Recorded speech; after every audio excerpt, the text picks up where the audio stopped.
안녕하세요. 미엘 언니입니다. 와, 3월 한 달간 완전 현망진창이어서 얼굴 부은 거 보이세요? 제가 진짜 웃는 게 아니에요.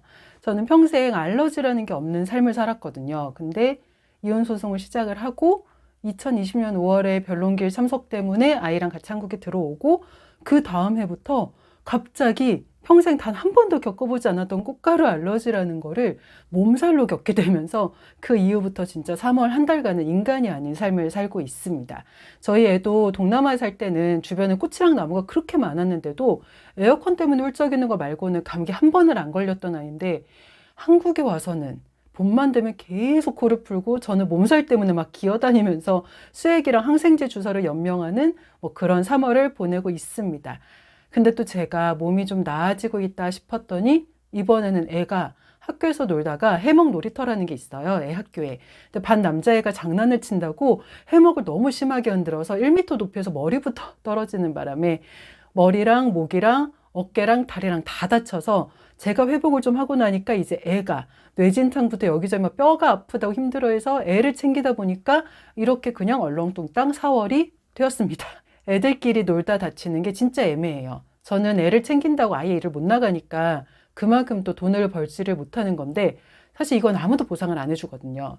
만약 제가 사무직이었으면 애가 놀이터에서 떨어져서 머리를 다쳐서 목도 못 돌리고 어지러워한다 이런 얘기를 들어도 사실 바로 달려가거나 아니면 다음 날부터 애 상태가 호전이 될 때까지 그게 사실 정확히 며칠이 될지도 모르는데 이렇게 딱 옆에 붙어서 케어를 할 수 없었을 테니까 저처럼 보조 양육자가 없는 상태에서는 이렇게 특수고용직이나 프리랜서 일을 하는 게 애를 잘 챙길 수 있는 건 맞는 것 같아요.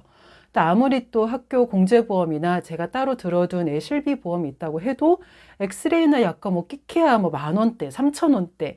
근데 저는 애가 회복을 할 때까지 혹시 뭐 밥을 먹다 토하진 않는지, 걷다가 무릎이 꺾이려고 하진 않는지, 숟가락을 두다가 갑자기 막 놓치지는 않지 계속 예민하게 주시를 해야 되거든요.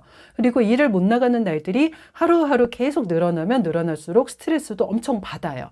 왜냐하면 내가 오늘 일을 못 나가면 못해도 하루에 4만 원 이상의 계약은 하고 오는데 한 달 중에 이래저래 5일 동안 일을 못 나갔다? 그럼 한 주를 통으로 날리는 거랑 똑같잖아요.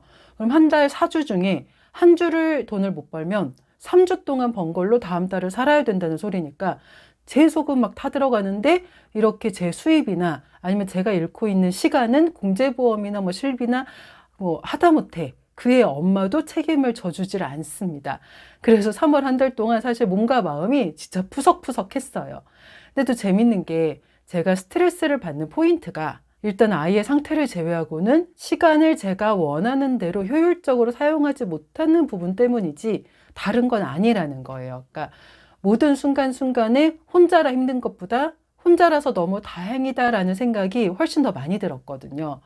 만약 그분이 내 옆에 있었다면 하고 가정을 딱 해보는 순간 막 속이 답답해지고 목도 막 턱 막히는 것 같고 더 어쩔 줄을 모르겠는 기분? 막 그런 상태가 되더라고요. 전에 제가 동남아에 있었을 때, 그러니까 애가 한 5살 정도였던 때로 기억을 하는데 저는 그때 항암 치료한다고 한국을 왔다 갔다 하고 또 하고 오면은 또 제 친구들은 네가 가스라이팅을 당해서 그런 거였다고는 그러던데 여튼 보통 아내가 일반적으로 골수까지 암세포가 침범된 사기 암 환자고 항암 치료를 3년을 해야 된다. 뭐 그런 상태면 그런 아내한테 네가 일을 나가면 오늘 당장 일당 가지고 따로 일꾼을 안 벌려도 되니까 우리가 돈을 아낄 수 있지 않겠느냐. 그러니까 너도 일을 해라. 그런 소리는 안 했을 것 같은데 저는 뭐 그런 소리도 듣고 주먹질도 받고 쌍욕도 받고 그랬으니까 뭐 일반적인 라이프는 아니었던 걸로.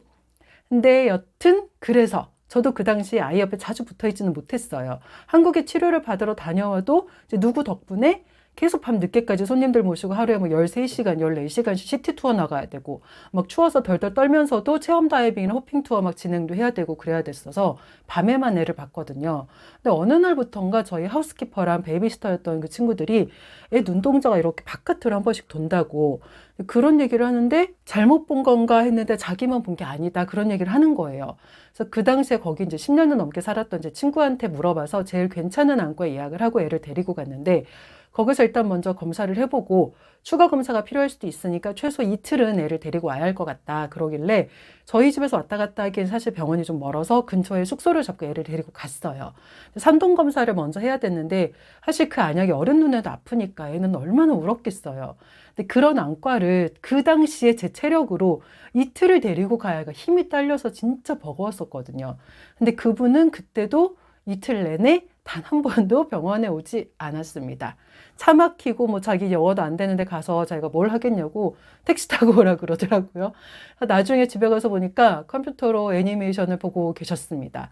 그래서 혼자 애 데리고 캐리어 끌면서 병원 가서 최종적으로 양안 다 외사시 판정을 받은 후에 지금까지도 한국에서 연이어서 안과 정기검진을 받고 있거든요. 한쪽은 좀 괜찮아진 것 같은데 다른 한쪽의 각도가 아직도 좀 애매해가지고 만약에 이 각도가 계속 유지가 된다면 수술을 해야 될 수도 있다라고 하시더라고요. 횟수로 치면 19년도부터 지금까지 벌써 4년째 안과를 다니는 건데 지금이야 뭐 소송 중이라 그렇다고 치지만 여튼 이 4년 동안도 그분은 단 한 번도 아이와 함께 안과에 같이 간 적이 없습니다. 애 눈이 어떤 상태인지 아마 관심도 없을 거예요. 그런 경험들 아니면 그런 매일매일이 이렇게 쌓이고 쌓여서 그런지 저는 지금도 이렇게 계획을 제대로 잡지 못하거나 파워 J니까 아니면 일을 제 생각처럼 나갈 수가 없는 날에도 그날 벌 돈을 못 버는 것 같은 기분 때문에는 스트레스를 받지만 이혼이 후회가 된 적은 단 한 번도 없어요. 애를 키우면서도 그렇고 제가 투병을 하면서도 그렇고 정말 서러울 정도로 도움이 안 됐던 분이라 그런지 빈자리가 진짜 1도 느껴지지 않더라고요. 그러니까 제가 얼마나 운이 좋아요. 보물 같은 제 아이만 딱 안겨주고 인생에서 이렇게 미련한 돌 남겨주지 않고 떠나가고 있잖아요. 얼마나 감사해요. 진짜 최고입니다. 그래서 2020년 1월부터 지금까지 1심은 이겼지만 제가 당연한 수순으로 항소를 당하고 아직도 항소가 7개월째 변론기일도 잡히지가 않아서 3년이 넘게 소송만 하고 있는 중에도 불구하고 일상에서 맞이하는 그 모든 순간순간마다 이혼을 결심하기를 정말 잘했다고 항상 셀프 칭찬을 해주고 있어요. 너무 잘했어. 너 진짜 최고야. 어떻게 이런 선택을 해서 너 짱이야. 막 이러고. 양육비가 안 들어와도 사실 짜증나는 것보다 사실 웃긴 게 좀 더 커요. 얼마나 못났으면 한 달에 겨우 80만 원 보내는 것도 제대로 못 보낼까 싶어서 그런 하나하나조차 제 결정이 잘못되지 않았다는 걸 증명해 주는 것만 같고 애가 이렇게 어딘가 다치거나 하다못해 감기를 아플 때도 그러고 보니까 하다못해 그분은 애랑 치과도 지금까지 딱 한 번 같이 가줬는데 그때도 제가 항암 치료 받으려고 몇 달 동안 병원 입원을 했어야 됐어요. 병원에서 절대 출국을 하면 안 된다고 그래가지고 가장 위험할 때니까. 그래서 그때 애를 몇 달간 못 만났던 적이 있었는데 그 사이에 대체 그 몇 달 동안 애를 어떻게 봤는지 애 앞니가 구멍이 이렇게 2개가 이렇게 나 있는 거예요. 동그랗게 뻥뻥 뚫려 있어요. 너무 놀래가지고 애를 이렇게 보자마자 다시 막 데리고 한국을 다시 가가지고 한국 치과에 가서 물어보니까 하나도 빠짐없이 전체 이빨에 전체 치아에다 충치가 생겨 있어서 그때 수면 치료로 2번에 걸쳐서 치아 전체 충치 치료를 받았었거든요. 근데 제가 항암 치료 중이니까 근력이 전혀 없던 때였잖아요. 처음 치료 때는 저 혼자 갔다가 그 늘어진 애를 이렇게 안고 엄마 집까지 오는데 오는 중간에 저 혼자랄 뻔했어요. 그래서 사정을 해서 그 다음은 딱 한 번 가주기만 했는데 정말 가주기만 했고 돌아올 때 애를 안아주고 온 거 말고는 뭐 아무것도 한 건 없지만 그래도 딱 한 번 가준 거 뭐 그런 스토리들 때문인지 저는 차라리 제가 혼자 있을 때 애가 아픈 게 더 속이 편합니다. 그러니까 말로는 뭐 자기 목숨보다 사랑하는 아이다 어쩐다 하는데 정작 소장에다가는 애한테 양육비가 매달 80만 원이나 들어갈 일이 어디 있겠느냐. 애 엄마가 자기랑 살 때도 정신줄을 놓았던 사람이다. 정신이 이상한 여자다. 뭐 무분별하게 사치를 했었다.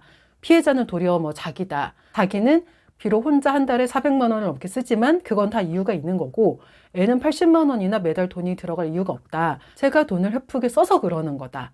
그러니까 양육비를 깎아야 된다. 뭐 그런 분이시라서 그냥 처음부터 옆에 아무도 없는 게 이너피스. 비교할 수 없어요. 평화 최고예요. 그래서 사실 이혼을 했다고 말을 하면 주변에 특히 한 나이가 5, 60대 넘어가는 분들은 정말 단 한 번도 그냥 넘어가지 않고 꼭 한마디를 얹고 싶어 하시는데 뭐 애도 어린데 그냥 참고 살 정도는 안 되는 거였니? 우리도 마음만 먹었으면 이혼 100번도 더 했다. 뭐 도박이나 폭력 아니면 물리고 다시 합칠 생각은 없니? 뭐 등등등. 제가 왜 이혼을 결심을 하고 여기까지 오게 된 건지는 나중 문제고, 일단은 어떻게든 그 조언의 탈을 쓴 그 한마디를 못 얹어서 막 엉덩이가 막 들썩들썩 하시죠, 들. 그래서 그런 소리를 들을 때마다도 저는 이 모든 그 제 에피소드들이 다 소리 없는 증거들 같아요. 막 제발 그 입 좀 다물어라고 제가 소리를 치지 않아도 웃으면서 이렇게 썰들을 하나씩 하나씩 풀어만 가도 그런 말들이 진짜 쏙 들어가거든요. 처음엔 저도 그런 오지랖이 사실 짜증이 안 나진 않았었는데 이제 조금 더 우아하게 대처하는 방법들도 배우고 그러는 것 같아요. 어딜 가든 뭐 총량의 법칙에 따라서 그런 분들은 꼭 있을 수밖에 없으니까 그런 분들에게 내가 다 열을 낼 필요는 없다. 그래서 그 이혼을 애도 반겼느냐라고 누가 물어보신다면 그거는 반반인 것 같아요. 저희 애도 처음에는 왜 내가 아빠랑 못 사느냐라는 얘기도 사실 안 했던 거 아니고, 그리고 초반에는 면접 교섭 때 아빠만 만나고 오면 엄마, 아빠가 그러는데 우리가 이렇게 된 건 다 엄마 때문이라며, 엄마가 우리를 이렇게 만든 거라던데 막 이러고, 엄마 내가 보기엔 엄마는 안 나쁜 사람 같은데 엄마가 나쁜 사람이야? 그럼 나쁜 사람이랑 사는 거야? 이러면서 애를 계속 정서적으로 폭행을 해대니까 애를 데리고 심리상담, 뭐 미술치료, 가족상담 이런 거 2년을 넘게 다녔어요. 법원에서 하라니까 면접 교섭은 하긴 해야 되는데 하고만 오면 내가 저러니까 진짜 와, 인간을 족치고 싶다는 게 어떤 감정인지 진짜 최고로 제대로 느꼈던 시간들이었거든요. 근데 그 상담을 다닐 시간들이 헛되지는 않아서 이제는 애도 정서적으로 이렇게 안정이 되어가는 게 또 눈에 보이고, 법원에서 가사조사 때 담당자분이 그러시더라고요. 처음 1년은 다 잘해요. 근데 법원에도 보여줘야 되니까. 근데 그 다음부터가 진짜죠. 라고 하셨는데, 정말 그분 말처럼 처음 1년은 뭐 이걸 잘했다고 하기는 힘들지만 그래도 2주에 한 번씩 애를 보러는 왔었어요. 근데 1년이 지나가니까 진짜 돈 없다고 면접교사 자체도 제대로 안 하기 시작을 하더라고요. 다른 영상에서도 언급한 적이 있는데 작년 이혼소송 2년 차였거든요. 저희가 2020년 1월에 시작했으니까 그 한 해 동안 애를 보러 5번인가 6번인가 왔었는데 그마저도 반은 애가 아빠한테 전화해서 아빠는 나 보러 올 생각이 없어? 안 와? 이렇게 독촉을 해서 온 거니까 뭐 말 다 했죠. 그러니까 애한테 핸드폰도 있는데 통화도 거의 안 해요. 그 핸드폰도 법원에서 사주라고 해서 사준 거였거든요. 그 통신비도 다 제가 내고 있는데 처음 몇 달은 좀 했는데 어느 순간부터 이렇게 뜸해지기 시작하더니 요즘엔 한 달에 한 2번? 한 번? 하나? 그마저도 애가 전화를 안 하면 먼저 걸지를 않아요. 그래서 애가 왜 자기한테 전화도 안 하냐고 물어봤더니 자기는 네 엄마가 무서워서 못하는 거라고 그랬다고. 그래서 애가 웃더라고요. 엄마가 뭐가 무섭냐. 아빠는 역시 거짓말을 안 하는 날이 없대요. 그러니까 애 입에서 그런 소리가 나오는 게 속상하거나 부끄러워야 정상인 것 같은데 지금까지도 변화가 없는 걸 보면 뭐 자기 인생 자기가 알아서 사는 거니까 저는 뭐 신경 쓰지 않는 걸로. 제가 처음 소송을 시작했을 때가 유치원생이었는데 이제 초등학교 3학년이 되었습니다. 정말 아무것도 몰랐던 애기에서 이제 슬슬 뭐 사춘기가 어쩌고 뭐 학교 끝나면 애들이랑 편의점을 가네 마네 용돈 기입장 같은 걸 자기도 뭐 사야 하나 어쩌나 이제 그런 나이가 된 거라 애도 이제 알 건 다 알기도 하고 또 저희 애는 그런 게 있어요. 얼마 전에 제가 루리님하고 사주 관련해서 영상을 찍다가도 이 얘기가 잠깐 나왔었는데 저희 애는 저한테 계속 남자친구 왜 안 사귀냐? 재혼은 언제 할 거냐? 재혼할 때 여동생이나 언니가 같이 생기면 좋겠다 이런 얘기를 되게 자주 해요. 제가 당황스러울 정도로 빨리 자기한테 여동생이나 언니가 있는 아빠를 찾아서 자기한테 아빠랑 여동생이나 언니를 다 같이 이렇게 세트로 만들어내래요. 근데 저는 지금도 순간순간마다 혼자인 게 너무 좋아서 인생이 이제서 막 좀 반짝반짝해지기 시작한 사람이란 말이에요. 누군가 우리 집에 사람이 더 늘어나는 것도 싫고 그 자체도 싫고 근데 애는 너무 쉽게 새로운 누군가를 받아들이고 싶어 하니까 도리어 제가 애의 보폭을 따라갈 수가 없어서 당황스러워요. 그러니까 어떤 식이냐면 엄마가 만약 재혼을 해서 내가 아빠가 또 생기면 난 그 아빠 뭐라고 불러야 되지? 전에 아빠는 첫 번째 아빠, 이번 아빠는 두 번째 아빠 뭐 이렇게 해야 되나? 아니면 낳아준 아빠? 키워준 아빠? 근데 그거 너무 긴데 줄여서 뭐 부를 방법이 없나? 뭐 이래요. 이런 얘기들을 막 던져대니까 제가 진짜 뭐 어떻게 해서든 당황한 티를 내지 않고 대화를 하길 진짜 노력을 많이 합니다. 근데 루리님이 애 사주 자체가 영혼이 자유로운 게 맞아서 제가 제대로 봤다고. 근데 얼마나 복 받았냐. 보통은 이렇게 이혼을 하면 아이들이 그런데요. 엄마 때문에 이렇게 됐어. 아빠가 나를 이렇게 만들었어. 다른 집은 엄마랑 아빠랑 다 있는데 난 이게 뭐야? 뭐 다 싫어. 막 이러는데 저희는 그런 거 진짜 1도 없고 도리어 저한테 뭐 빨리 재혼 좀 하라고 종용을 하고 새로운 아빠는 뭐라고 불러야 되나 이거 고민을 하고 있으니까 복 받은 건 맞다고 하는데 저는 사실 아직도 당황스러워요. 근데 그래도 시대가 진짜 좋아져서 이혼을 했다고 이야기를 해도 실이 전부 다 터부시 된다거나 뭐 숨기지도 않고 저렇게 오픈을 다 하다니 이상한 사람이야 뭐 이런 선입견이나 오해는 확실히 적어진 것 같기는 합니다. 주변에 언니나 형부들도 뭐 파이팅을 많이 주기도 하고 저희 애는 이제 거의 뭐 어딜 가면 용돈 콜렉터가 되어서 어디만 가면 자꾸 용돈을 받으니까 광대가 이렇게 항상 승천한 상태에서 내려오질 않아요. 그러니까 그만큼 많은 분들의 배려를 진짜 사정없이 받고 있는 거죠. 그러니까 내가 이혼을 할 수 있을까 없을까? 이혼하면 후회하지 않을까? 이혼하고 내가 애랑 과연 잘 살 수 있을까? 이런 고민들을 어떻게 생각하면 내가 식당을 하면 안 망할 수 있을까? 뭐 카페를 하면 성공할 수 있을까? 커피숍하고 제대로 뭐 3년, 5년씩 내가 중간에 문 닫지 않고 계속 할 수 있을까? 그런 고민들하고 똑같은 것 같아요. 하면 또 어떻게든 잘 해내가면서 살게 되는 게 인생인데 안 해본 상태에선 다 어려울 것 같고 시작을 한 다음에 이게 또 일상이 되면 그 일상 자체를 잘 사라지게 되는 게 인생인 것 같거든요. 그러니까 뭐든 이게 일상이 될 때까지의 그 시간 그리고 그 시간을 맞닥뜨리겠다고 내가 하는 결심 이 두 가지가 가장 어려운 일이 아닐까 싶습니다. 하지만 저는 너무 좋아서 이혼 강추. 여러분들도 어떤 결심이든 꼭 꽃길을 걸으시기를 바랍니다. 안녕!